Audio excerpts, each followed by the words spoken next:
Rahayu, sahabat Tanan Krisna, gimana kabarnya? Ketemu lagi hari ini dalam dialog kita, dalam diskusi bersama kita. Teman-teman, hari ini kita akan bicara tentang keajaiban dan wejangan para bijak untuk para pejalan spiritual. Ada dua jenis orang, ya. Yang pertama adalah mereka yang mencari keajaiban dan disimpan bagi dirinya sendiri. Mereka biasanya selalu berpindah nih teman-teman.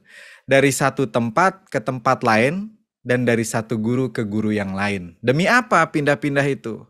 Demi terus-menerus mendapatkan keajaiban karena mereka setianya pada keinginannya, bukan pada sang guru ataupun penemuan jati dirinya. Sedangkan grup yang kedua nih ya, keajaiban yang membuatnya mengenal jati diri dan berbagi meneruskan mukjizat yang diterima kepada begitu banyak orang. Contoh, Bapak Nan Krisna, guru kita, beliau mengalami keajaiban tersembuhkan dari kanker leukemia. Dan sampai hari ini sudah 30-an tahun barangkali kita memperoleh dampaknya dari buku yang 180 buku, ada Anan Krisna Cancer Support Group, ada pusat-pusat pelatihan holistik, ada workshop, ada latihan meditasi yang kita bisa ikuti. Jadi keajaiban itu tidak berhenti pada diri kita tetapi diteruskan kepada semua. Nah, teman-teman, itulah keajaiban seperti itulah yang akan kita bicarakan pada hari ini. Dan teman-teman, itu semua berasal dari buku ini nih. Buku Sai Sat Carita. Nah, silakan yang sekarang tadi udah komen, siapa yang sudah punya bukunya dan siapa yang belum. Yang sudah punya buku ini dan belum boleh komen, karena teman-teman, buku ini ada diskon ya untuk malam hari ini sebesar 50%. Ini buku tebelnya 500-an halaman, tapi ini adalah salah satu buku termudah yang paling dibaca karena isinya cerita semua. Cerita kebijaksanaan, keajaiban dan lain sebagainya. Nah, teman-teman, buku ini ditulis oleh seorang panembah ya, dan kemudian ditulis dalam bahasa Marathi, kemudian diinggriskan, dan hari ini kita bisa menikmati berkat guru kita dalam bahasa Indonesia. Ya, kisahnya luar biasa, dan sore hari ini saya ditemenin oleh biasa Koko Johannes. Di mana Koko Jo? Nah, ini dia. Rahayu, Ko Johannes. Kok kayaknya suaranya belum keluar kok. Ya, Rahayu, Rahayu. Mas Dian. Apa kabar? Waduh. Baik-baik. Ini kenapa padahal kita nggak janjian bajunya ya kok ya. Kenapa kita bisa sama-sama biru nih kok. Beda-beda tipis lah. Beda-beda tipis. Ya. Ko Johannes. Ini kan mungkin pertanyaan pertama nih kok ya. Ini Sirdisa ini siapa gitu ya? Sirdisa ini siapa nih kok? Terus kemudian buku ini nanti mungkin Ko Johannes juga udah baca sebagian. Saya juga udah baca karena gini, saya kepengen sih sharing nih, tapi kita dengerin dulu dari Ko Johannes dan nanti ada tamu-tamu lain yang akan sharing. Yang kebetulan kita udah pada baca buku ini dan tamat dalam 7 hari ya Ko ya. Dan luar biasa lah pengalamannya.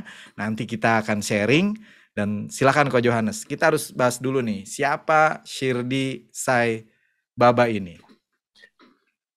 Ya, sahabat-sahabat Anan Krishna Book Club, kita semuanya di buku ini saya baca udah beberapa kali ya.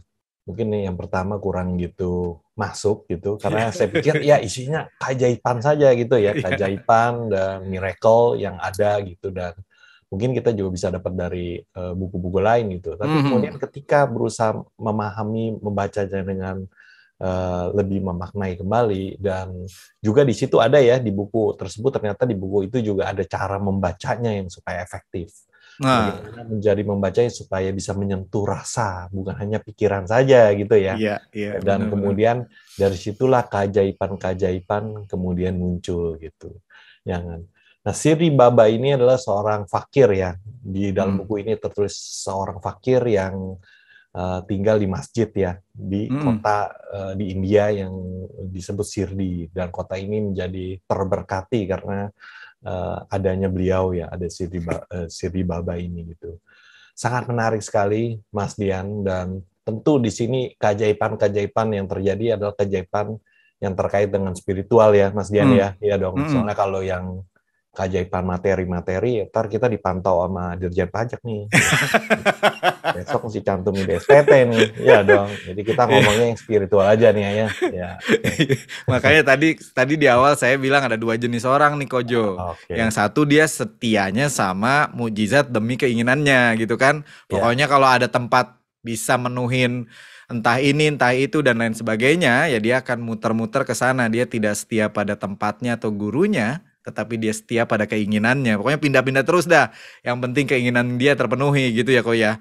ya, di sini juga saya baru memahami ketika Guru Jim ada sedikit menjelaskan ya bahwa mukjizat-mukjizat yang ada dalam buku-buku ini apapun yang terkait dengan spiritual ternyata itu ditujukan untuk menanamkan kebiasaan-kebiasaan atau perilaku yang baik Hmm. yang selaras dengan dharma. Jadi mukjizat itu bukanlah sesuatu yang mungkin seorang guru atau seorang mentor spiritual terus memberikan sesuatu kepada panembahnya atau Hmm. muridnya gitu. Tapi ada tujuan tertentu dari seorang guru, seorang panembah spiritual gitu, seorang mentor spiritual untuk menanamkan samskar atau kebiasaan perilaku yang baik yang tapi selaras dengan dharma. Jadi bukan tujuan hanya untuk konsumsi belaka nih ternyata. Iya. Ternyata ada tujuan lainnya gitu. Kalau kalau bahasanya Kojo jadi distributor ya.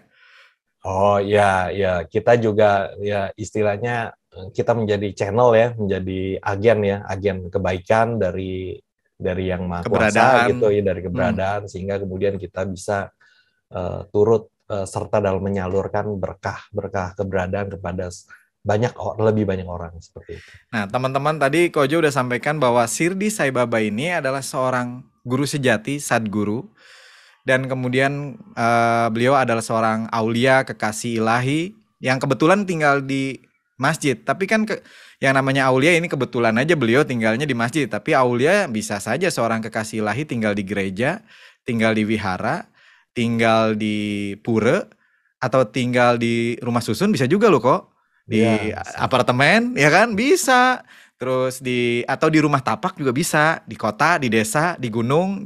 Kan kebanyakan orang-orang sekarang butuhnya mungkin di kota, bahkan mungkin juga di kota seorang kekasih ilahi bisa tinggal. Nah, kekasih yang diceritakan di sini adalah seorang Sirdi ya, Sirdi Sai Baba ini. Beliau seorang fakir yang kisah-kisahnya menarik dan untung ya karena yang membuat kita mengerti karena ini ditulis ulang oleh Guruji nih. Kalau misalnya enggak sih kayaknya susah loh kok. Ya, Kita ya baca benar. bahasa Inggris pusing punya loh. Pusing punya itu bahasanya kok Johannes tuh ya.